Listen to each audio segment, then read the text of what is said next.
we're going to do today. We're going to talk to my new best friend, Kevin. I sit down in the hall from him, and whenever I'm bummed out, I go watch him talk because he is literally one of the best script masters. He's owned a real estate company. He's owned a mortgage company. He owns lots of properties in Cabo and all that kind of stuff. But like, this isn't about how successful he is. It's about the words you use. And I know Kevin's written some books on top LOs and things like that. We can get into all that, but this is not necessarily about that. Today is about focusing on the right words with agents as a VA specialist, as someone who wants to do a lot of VA business. How do we tweak what we do, how we act, and what we say to become top of mind, to get that appointment, to get that opportunity that, we thought we never would get? Is that kind of what we were doing, Kevin? Does that make sense, buddy? It absolutely does. I've noticed a couple friends in here that I didn't know were in here, so I'm happy that you and I keep finding out we have lots of friends in common. I know people, people, right? yeah, I love Paul Dolan. If you don't know this guy, and Zach Krause are two absolute awesome guys, like phenomenal people and great loan officers, but better people. It was nice to see both of them in here.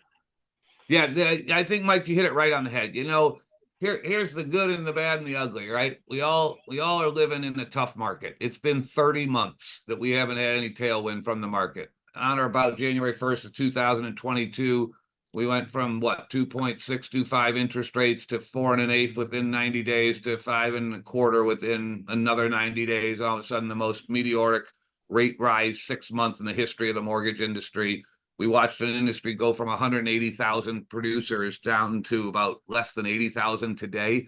I don't know the latest projection at the MBA, but this year it's terrible. It looks like we're going to lend about 1.7 trillion. We lent 4.6 trillion in 2021 in the United States. So there's a lot of things like that. So you can sit around and say, "Oh, it's me, and this sucks, and this, that," and if you want to. Or you can wake up every morning and say, "I hope they all say that, because every time they say that, I'm going to say something different. I'm going to get my piece." I get my share every single month, every single time, come hell or high water. I will not fail. And it's just a choice, right? So I decided, obviously, I don't have a face for the camera. I got a face for radio. I decided long ago, I better be damn good on the phone or no one's going to work with me. And I just took it upon myself to get good. I bet you anything, I've practiced and role-played scripts more than anyone on this call. Obviously, I don't know everyone on this call, so I can't guarantee it. But I work at this as part of my craft. And like Mike is kind, and a couple other guys tell me I'm a great script guy, but I don't really like scripts. I don't write scripts. I practice scripts verbally, because anytime anyone thinks for a second I'm reading something off a piece of paper, I'm dead, right? There's no prayer in hell I'm getting anything from someone that thinks I'm reading off a paper. We all get those calls from guys that read off a piece of paper, and none of us buy anything from those people, right? So to me, it's about, and everyone can have different beliefs, but you wake up every single morning, everyone on this call, I don't care where you work, and you're all the president and CEO of Me Inc. Are you not?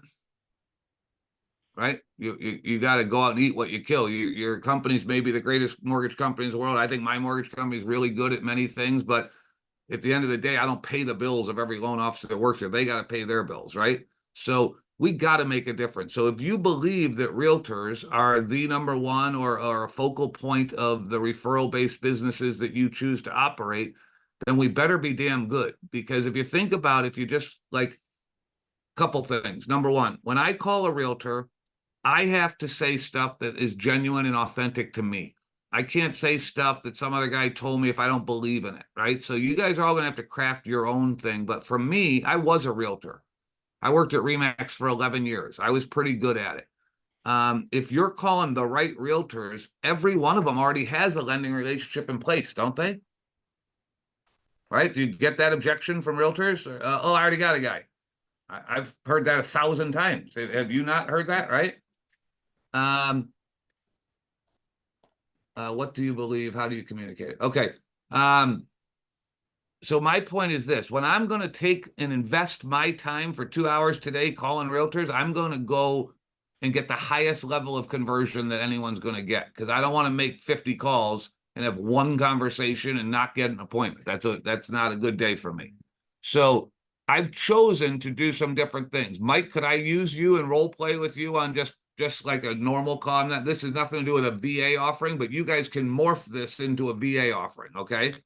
But can you be the realtor for a minute, Mike? Yeah, absolutely. Go for it. All right. So if I were to just call this guy and say, hey, Mike, Kevin Broughton here. How are you today? I'm good, man. I'm like at the gas station and I got offers going everywhere, but yeah, I know who you are. That's good. What's up, Kevin? Awesome. Hey, the reason I'm calling is this. I'm a lender, and I think you just alluded to, my name, but you don't know who I am, do you?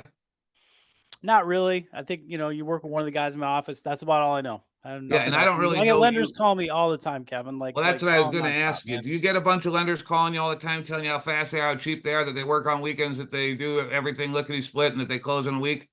Like 75 every single Monday to the point where like it's crazy. It drives me insane. I'm glad you called me and not a Monday because I can't handle it. I know it's Wednesday and it's, you're cool. You got a minute. Pitch me. Tell me what you All got. right, I'm going to make this quick because you only gave me 60 seconds. Here's why I called you. I pay for this overpriced software, and it says that you sold 41 homes for $13.9 million in the last 12 months. Is that approximately accurate or not? Yeah, there's a couple ones, state referrals, things that don't show, but yeah, we're rocking, man. We got a good team. Yep.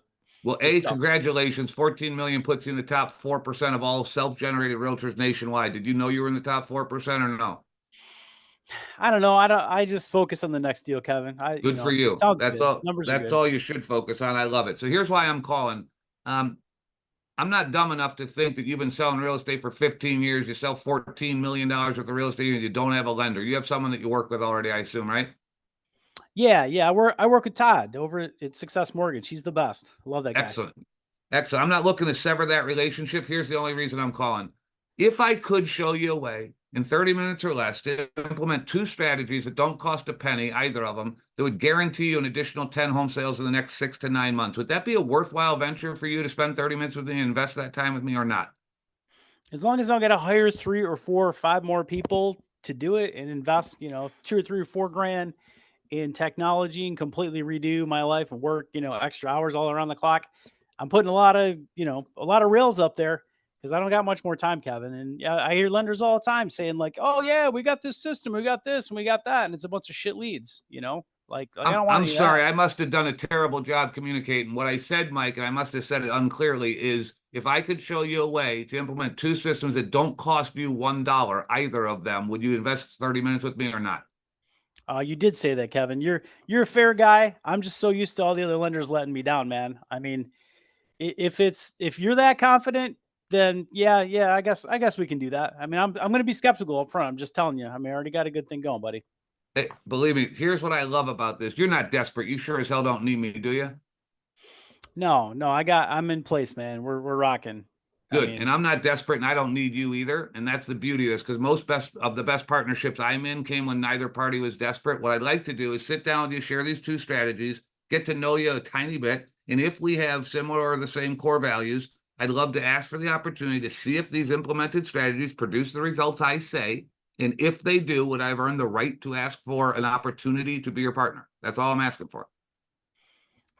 how can I say no to that? You got a good pitch. You're good on the phone. You remind me of myself many years ago. Maybe I'm not as good anymore, but yeah, that's fair, Kevin. That's fair. All right, great, great. So I'm just going to stop now. Yeah. But I'm going to go with the guy with something. I happen to believe I have two strategies that don't cost a dime, that any realtor in America that would implement them would sell an additional 5 to 10 homes within the next 6 months, guaranteed. I believe that in the core of my being. So it's easy for me to talk like that and say that because I know for a fact that it's true and I can prove it. So I also don't lie down and become a doormat to these guys. I will not get run over by them. I flat out told him, you don't need me, do you? And I was waiting. I knew he was going to say no. And I was going to say, great, because I don't need you. And I'm not trying to be arrogant. I'm not trying to be braggadocious. I'm not trying to be cocky. But I am trying to be somewhat firm because if he just sets an appointment to get me off the phone and then never shows up for it, like 90% of them do, it doesn't matter, right? And I when I see a get in lot of front of LOs them, doing that, calling that success. Like, it's oh, not I got the success. realtor. It's not success. No.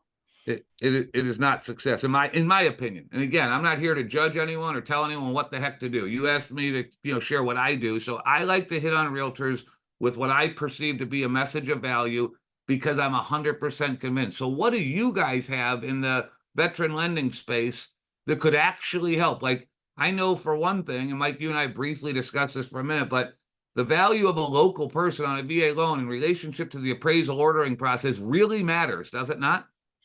Who you work with matters. The concept that a lot of vets go with a lender that's maybe not as polished on VA, maybe it's a call center, headset jockey, or a lender out of state that just doesn't understand how to have a flawless VA transaction, how to make it go smooth is kind of a big deal.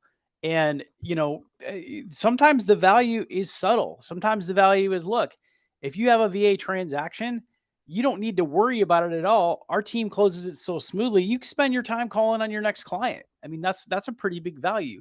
And some of the realtors, they actually want to go out and work more in the veteran space, and some of them don't.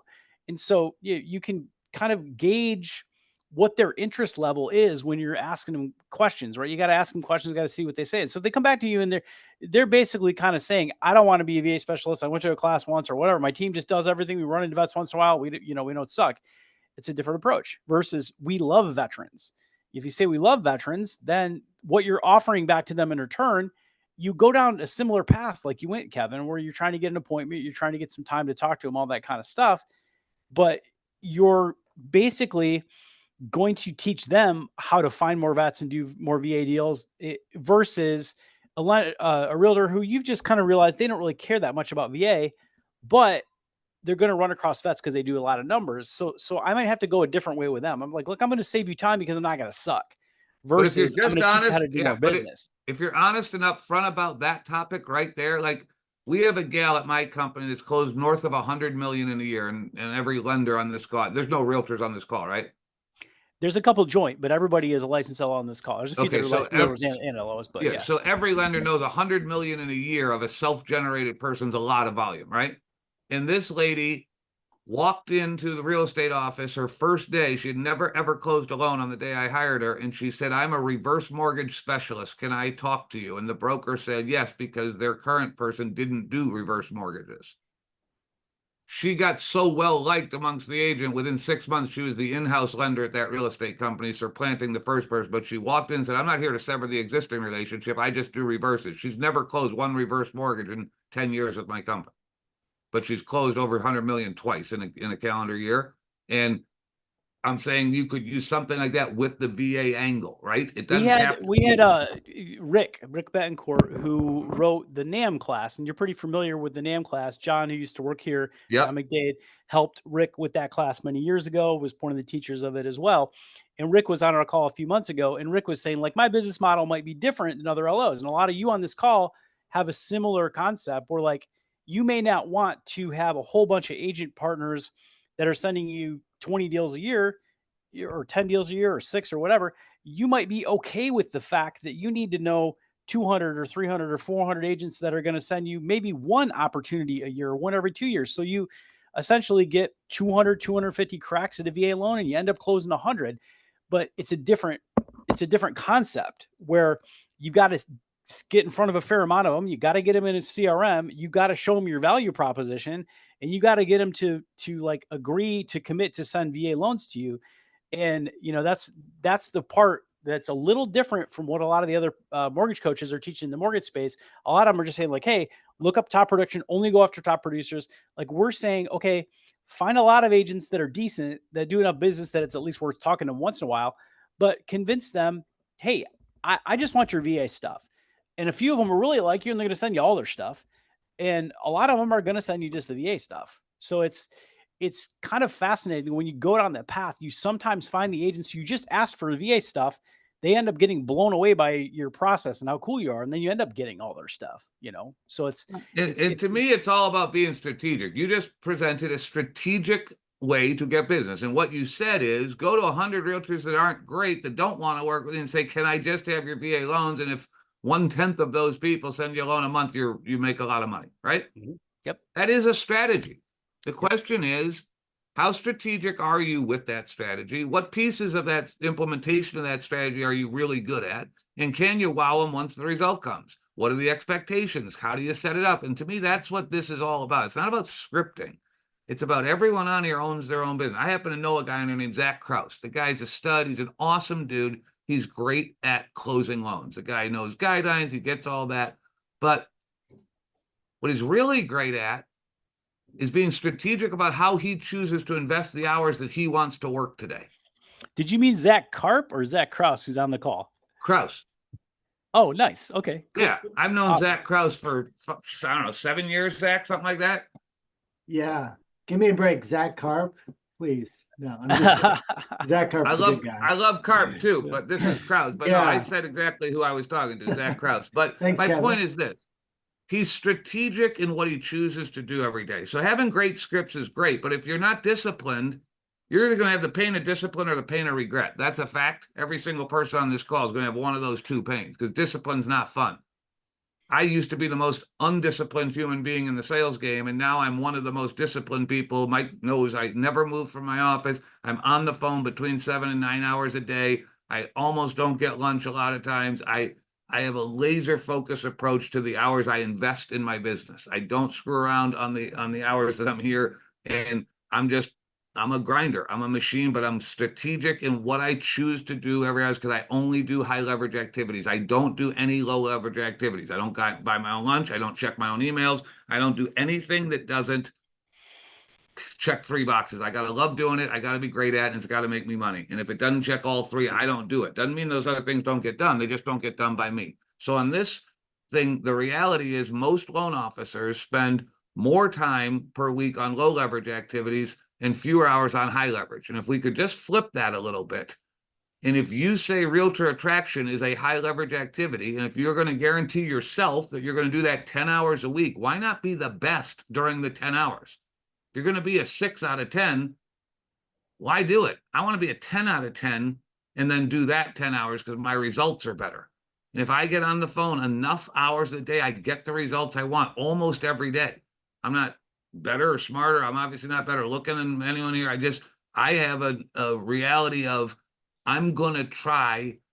It's just like when you pitch a borrower. You don't want to pitch 10 borrowers to close 2 loans, do you? Nobody wants that. No one wants that. But how many hours do you spend on presentation mastery per week? The average answer for a loan officer in this country is 0 hours. It's also 0 minutes. So our whole life is presenting. You're either presenting to a realtor, a divorce attorney, a financial planner, or a borrower, and you spend 0 minutes on presentation mastery. That doesn't make sense to me. I choose to, what I call strategic IQ. I choose to raise it and spend more time on strategy and less time on tactical. I still have to do a lot of tactical. Tactical is doing things, working. But how many minutes a day do you spend thinking, learning, or journaling? And most people, it's not enough. And so my point is, having great scripts is important and good. And I love talking to realtors. I think I can land a lot of and I do land a lot of realtor appointments. But I think what's more important is your strategic approach to prospecting, how much you're willing to invest in it. And then when you're doing it, are you the best? If your mind's not clear, if you're still stuck in the Smith file that blew up from 12 to 2 o'clock today and you had to fix it, how effective are you at 2:05 in the afternoon on the phone? Not very. And we all know it, right? So we just have to have an approach that might be, try thinking about a more strategic approach. And if that means implementing better scripts and better voice inflection and better, aha moments for these realtors, do it. What are you doing though that's special? What is your unique selling proposition? With all this stuff Fisher's got on this whole VA stuff, I think you got 10 different advantages over a regular lender. So my point is pick 2 of those, become the best at those 2, and go pitch that to 80 realtors. If the pitch was, hey, Mike the realtor, real quick, you got a minute? Yeah, sure, Kevin. Go for it. I'm sure you're swamped. I know you're already great, and I'm sure you got a million balls in there. Here's why I'm calling. I'm a lender. I'm not like anyone else. I don't call you and beg you for business. I don't call you and tell you I work, I'm the greatest ever. I'm the cheapest. I'm the fastest. I do pre-approvals in 2 minutes. I work on the weekends. That's how I'm telling you. I'm the best lender in Oakland County, Michigan. And I want to see if I can meet with you 15, 30, 40 minutes someday. And if I can prove to you unequivocally that I'm the best VA lender you've ever met beyond a shadow of a doubt, that you'll just give me your VA opportunities. I don't want your regular business. Will you give me that time or no? I mean, you sound pretty confident. How do you know you're the best? I mean, there's this guy out there, Eric I Hensley. can prove it if you give me 30 minutes. 30 minutes face-to-face, and I will promise you, if you don't walk away saying, holy crap, that guy's right, I'll never bug you again. Will you invest 30 minutes or no? I mean, if we go to Top Golf, then yeah, maybe we can do that. But yeah. Top Golf, I pay for the first half hour only. Everything after that's on you. There you go. Done deal. All right, good. Let me just see here. Who would like to share? You see that confidence though, guys? I mean, like I can call what you just said, Kevin. Like I have no problem calling a realtor and talking exactly like that. I mean, I have had a conversation like that just a few days ago. Like, by the way, but everyone on here should be able to do that because you guys have the best tools in the industry for these veterans, don't you? Yeah, these guys know this stuff. They know it really well. Sometimes they communicate it well. Sometimes they don't. But doesn't it start in here? Everybody. Doesn't it start with the belief system? Like there's someone on here that is really awesome at VA lending. He is better. He knows more about the guidelines than the average guy I know in the business, and it's not close. He is a benefit to that borrower. So why shouldn't he have the confidence to go tell the world that? And I just let you off the hook so damn easy, Mike. I said, I don't want your regular business. What realtor doesn't want to hear that? Oh, the first guy that ever called me is not begging me for something. You should throw the word yet in there. You really should. Yeah, yeah.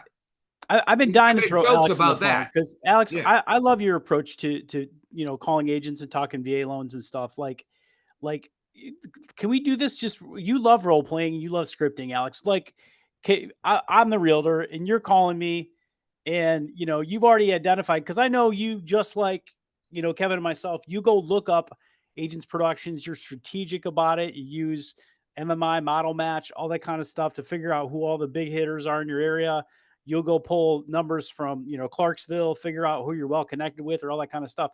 Let's say that you had somebody in your sites that knew a few people that you knew, and, maybe they're in Clarksville doing a ton of VA business and it, and you're kind of like, this is one of your first few calls with them. What does that look like, man? Like, how does that go down? So I'm different in that fashion. I don't do cold calls. For me, that's kind of what I was saying. Like you usually warm them up a little bit, but yeah. So I warm them up through social media. I end up doing direct messaging with them. I end up adding them as friends. I end up providing value. I end up seeing who their mutual friends are and getting them to do an introduction from them to that person that I'm targeting. Mm-hmm. The cold call thing for me, it's just not something I concentrate my efforts in. It's not that it's outside of my comfort zone as much as I want to have a perceived value before I arrive.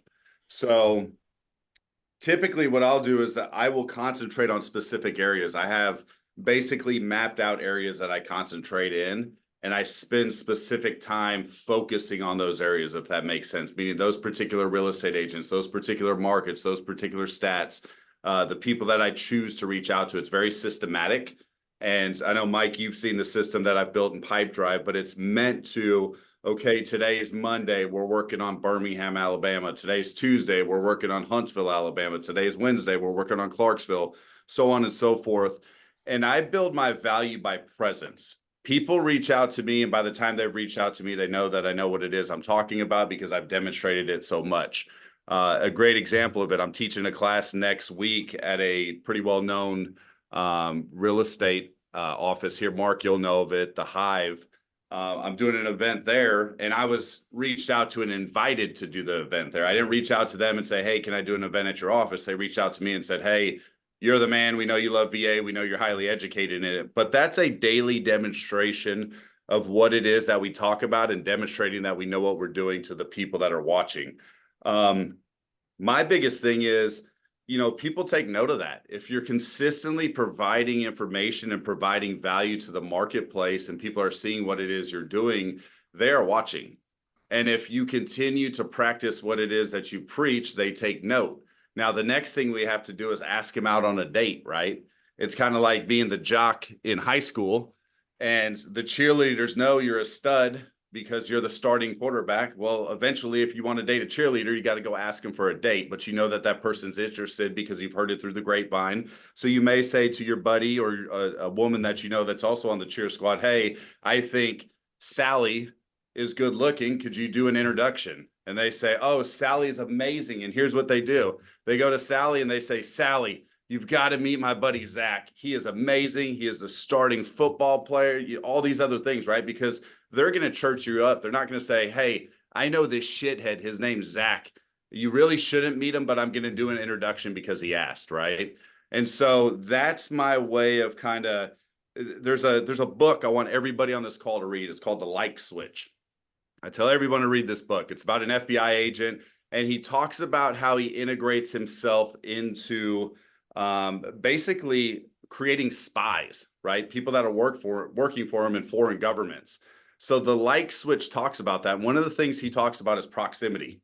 And proximity doesn't mean I necessarily have to be in your presence physically as much as I need to be in your presence consistently. And so when we're doing this hunt or this search or this recon on these agents that we want to work with, first of all, we need to be in the presence of where they're at, right? You can't work with an agent in Clarksville if you're focused on Huntsville. It's just not going to happen. And for those of you that don't know Tennessee geography and Alabama, there's about a 3.5 hour spread between the two cities, and they're opposite directions, right?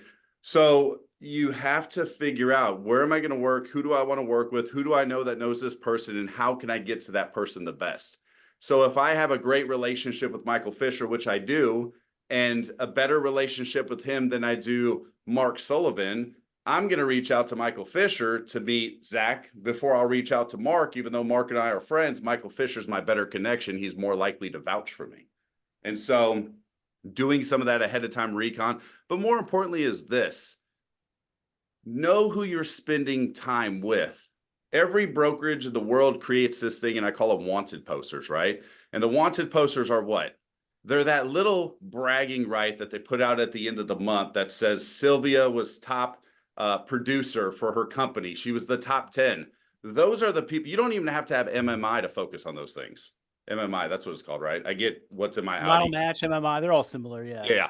So you don't even have to have that system, because the brokerages produce that each and every month. And so you can look at that and say, well, Sylvia's done, she's been in the top 10 the past 6 months.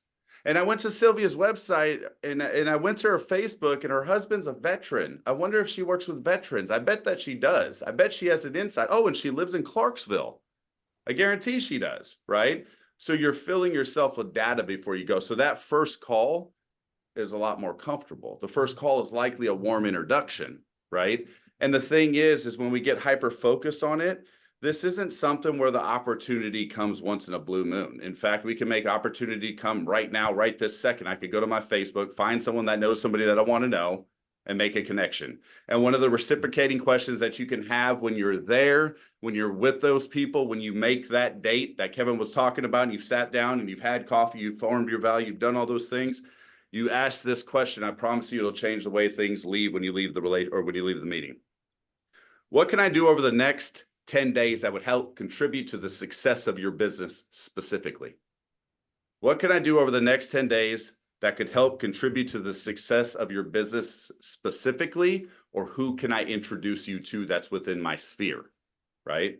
Why do we ask that question? Because it opens up a part of the brain that starts searching for an answer to that very specific question. We don't say things like, how can I help you with your business?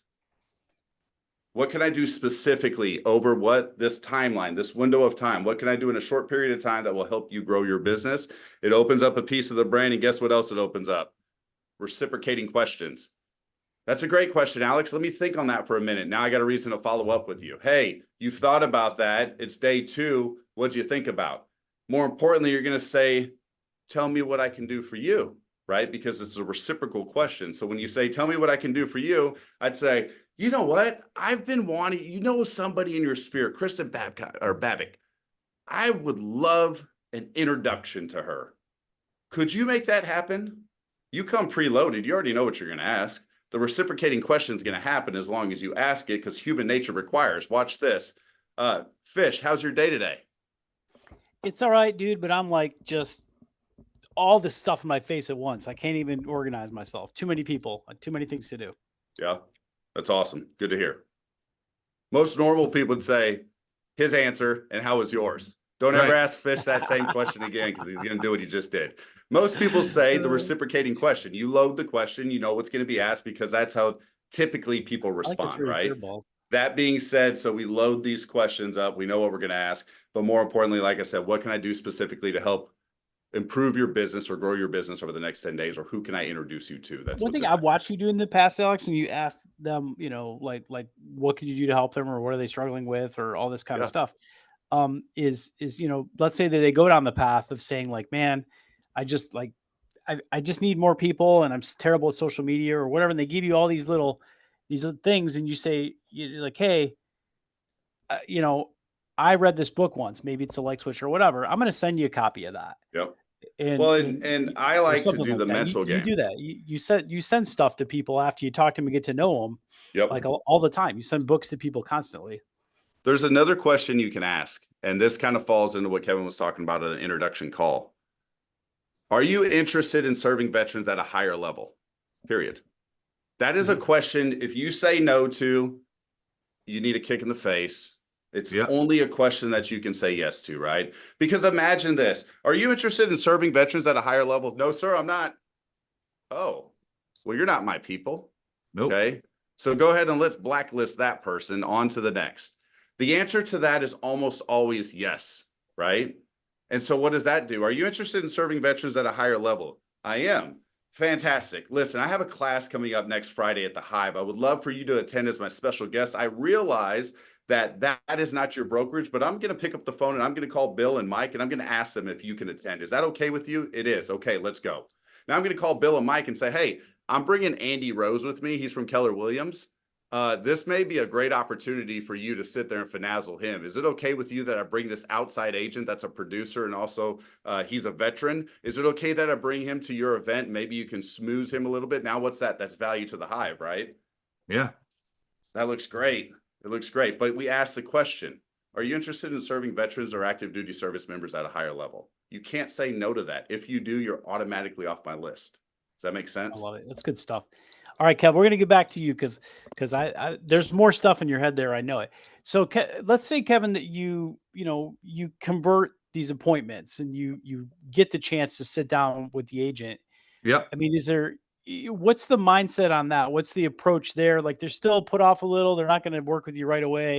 I mean, what kind of things do you do and say to make that more of a referable relationship as quickly as possible? So what I do, and again, might be different than what you all want to do. And as long as you have something, it doesn't, matter. But here's what I know.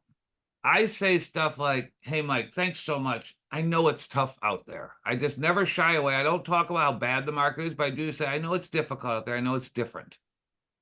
But I also know that many people, thankfully, many that I'm affiliated with, are getting more than their share and doing pretty darn well economically, despite the challenging times of the market. So let me ask you this, Mr. Mike, the realtor. How many people are in your database, if you don't mind me asking? Just give me a ballpark number. Like 600 that are on my A list, and maybe another 1,000 that are on my B, C, D list that I barely know. So 600 people know you, like you, and trust you? Yeah, I mean, only maybe 20% of them have actually done business with me, but yeah, that's a good number. Okay, so 600 people know you, like you, and trust you. You're a member of NAR, aren't you? Yeah. National Association of Realtors.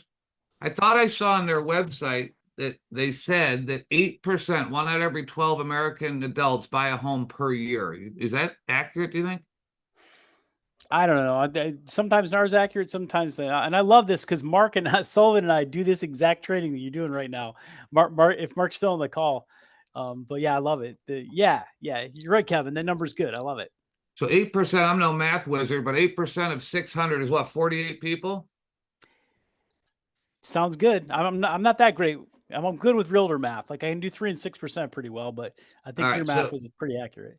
So the point is 48 people that know you, like you, and trust you bought a house in the last 12 months, most likely. How many of them bought it from you? Oh man, probably only like 13. You looked at my numbers. You tell me. It was 13, right? The normal realtor I talk to says less than 3, Mike. Less than 3 is the normal answer I get. Terrible. Half the answers I get are 0 or 1. And so I started like thinking about why. And here's the question. Of those 600 people that know you, like you, and trust you, and you just said 40 of them are going to buy a house, how many of them have you spoke to in the last 7 days with a meaningful conversation? Probably 4 or 2. I don't know. Congratulations. Your answer of 4 is the best answer I've gotten this week. I asked 16 other realtors the same question. Every one of them told me 0. So you're ahead of the game. Congrats. Well, you can see why I closed 14 instead of 4. Yeah, exactly. So the fact though is this, most realtors don't really call their database. Would you agree to that? Oh yeah, for sure. I try to train our team to do that all the time, and like most of them just can't get it. They get nervous. Oh my gosh, call reluctance. I can't. Yeah, too busy doing But something but else. but Mike, it makes no sense, right? These people know them, like them, and trust them, and they buy the product that they sell, and they don't call them. Doesn't that sound like illogical? Well, they're too worried about being salesy. Like they don't want people. I'm not selling or buying my house today. Why'd you call me? I mean, that's usually the thing I hear them say. So we're always trying to figure out what the heck am I going to call them and talk about. So you just hit it on the head. The number one reason realtors don't call their center of influence and their sphere of influence is because they don't believe they have a message of value. They're not going to call up the guy and say, "Hey, Mike, my name's Kevin. I'm your realtor. I hope you remember me. I sold your house 5 years ago. I haven't talked to you since, but I sent you that fridge magnet." Right? They're not going to say that, right? You agree with me, Mike? You're not going to, that's Yeah, not what you're going to yeah. say. That's why No, realtors no, don't call, right? no, because they don't Okay. know what to say. Like you're buying So a house let, today. You saw who do you They know that's should buying say or selling that. today? They Yeah. should say that though. it's better than saying nothing, but maybe Exactly. what if you said something like this, realtor Mike? Can I just role play what I say to customers? Yes, yeah, do it. Okay. Hey, Mike, it's Kevin Broughton. I'm your realtor. I hope you remember me. I sold you this house on 123 Main Street like 4 years ago. How are you? Good, buddy. How are you doing? I'm doing great. And I was wondering if you just had a quick minute. Yeah, shoot ahead. Go for it. You still live on Main Street, right? Yeah, Are you enjoying the house? yeah, it's good. You know, basement leak, tree fell on it a couple days ago, but other than that, we're great. You're good. All right, cool. Hey, Mike, you might think this sounds a little weird, and I apologize in advance, but I started thinking about you today, and here's why. 4 years ago, when I was walking through that house, you jokingly turned to me and said, "Geez, the house is so expensive, I'm never going to be able to retire." Do you remember making some joke like that or something when we were walking through the houses? Oh yeah, yeah. And I'm still every day. Well, it's all we do is watch all the money go out the door. And like I don't even know how I'm gonna retire. No clue, buddy. Well, and that's what made me think of you today. I just left a closing today from another client of mine who bought it the exact same month you did 4.5 years ago. They actually work in the same field as you do and make about the same amount you made on the day that I knew you back then. And I just closed on their second investment property in the last 18 months. Have you started your real estate portfolio yet to support your retirement or no? Oh man, no, I need too big of a down payment. I don't even know how to come up with that, man. Well, for this past guy that I'm talking about that's in a very similar situation to you, because of the equity he's earned in his home over the last 4.5 years, thanks to the market influence, not really anything he did, we were able to access that equity in his house and use that as the down payment. And now he's retiring the debt on his new obligations with other people's money. It's really a win-win. His goal is to be able to kick off between 7 and 10 grand a month, free and clear within the next 15 years. Is that something that you've got all handled yet or no? Yeah, I don't know, Kevin. I mean, I need to see the numbers. I'm worried about having a bunch of loans out there and tenants not paying me. But yeah, I mean, I got buddies that own rental properties, and I know I need to listen to you. I mean, you're right. You're right, Kevin. What do I'm I do asking, next? I don't care if you buy or you don't buy, Mike. All I'm asking is this, if I could show you a way unequivocally that it makes sense, and I may or may not be able to do that, but if I could, would it be something worth listening to or no? And it's okay if you say no. Yeah, let's do it. Okay, great. What if, Mr. Realtor, you said that to the 600 people? Do 1% of them take you up on it, maybe? 1%? 1% out of 600? 6 extra deals. It's 6 extra transactions. You just told me earlier you make $11,000 on average transaction. Why in God's green aren't you doing something like that? If you don't like my script, think of your own. But the point is, you're not calling them. Second point is you don't have a system. Do you know what phone burner is? Yeah, it's you just plug all your Every people in realtor and then says you no. just Every realtor says no. So say no. okay, no clue. A cheap system that allows you to call all 600 of those people in a fashion where if they don't pick up, it leaves a message in your voice on their voicemail. Do you use Twilio or any group texting method? Do you use any technology? Do you have anything in your business that's strategic to hit on those people without sounding salesy? Did I sound salesy on that call with you? No, not really. But like all this stuff sounds like it's going to be super expensive and it's going to take like a whole virtual assistant team and all that stuff. Just sounds like it's going to be a lot, buddy. A lot of what?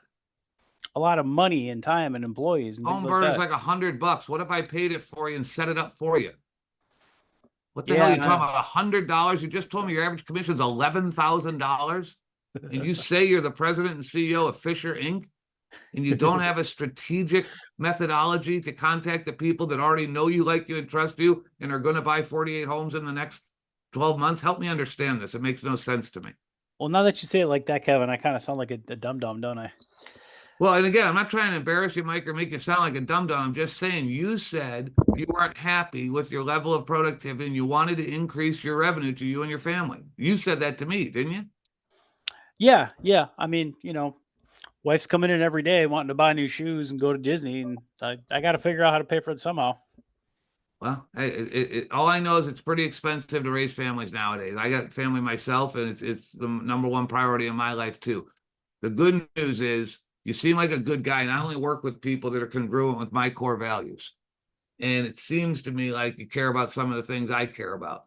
And what I'm asking is this: if you and I got together on a somewhat regular basis over the next 30 to 45 days, but you actually worked with me and we implemented one or two strategies that don't cost money. I don't call 100, I'm going to drop $100 at this lunch today. I don't even call that money. But if I could show you a way, would you implement some of the things that we're going to talk about and then see if they work? And I'm not the Red Cross. I have to feed my family too. I'm not a charity. I'm in the for-profit business. If I am able to help you, I am expecting that I've earned the opportunity to be in a mutually beneficial relationship where I can talk to your borrowers and see if I can exceed their expectations on lending them the money they need to buy the houses that you sell them. Would I have earned the right to do that? Yeah. I mean, if you can get me in the right spot where I'm, working more efficiently, yeah, let's do it. I'm all in. All right, let's try. Let's try. What the hell do we have to lose? I'll give you a couple sessions where I'll try to help you. If you don't do any of the stuff we talk about, I'm going to move on and shake hands and part friends, and that's okay.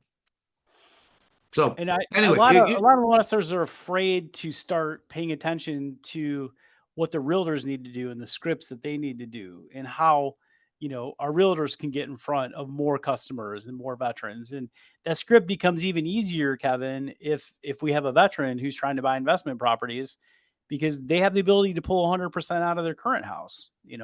And so why aren't you talking to them about that? Why aren't you talking to every single person you can about that strategy if that's a great economic strategy and it makes sense and it's strategic?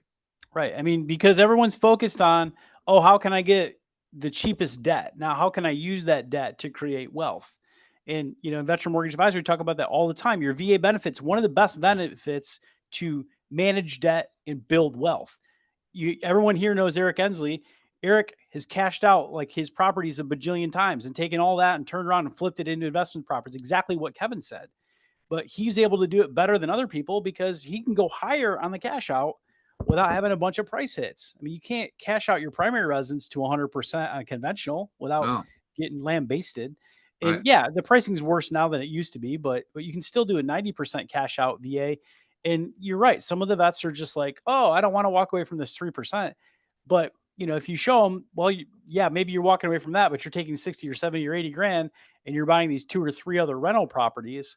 And again, there's other ways to do it. They can put HELOCs on it. A lot of the vets don't want to get rid of their primary. Fine. Let's find a HELOC. Let's get you a HELOC to 80, 85% or whatever, and take that cash out and turn around and learn how to build wealth. So bottom line is this: it comes down to one thing: adding value. You all got great tools. You all got great resources. You got great technologies, I'm sure. Use them.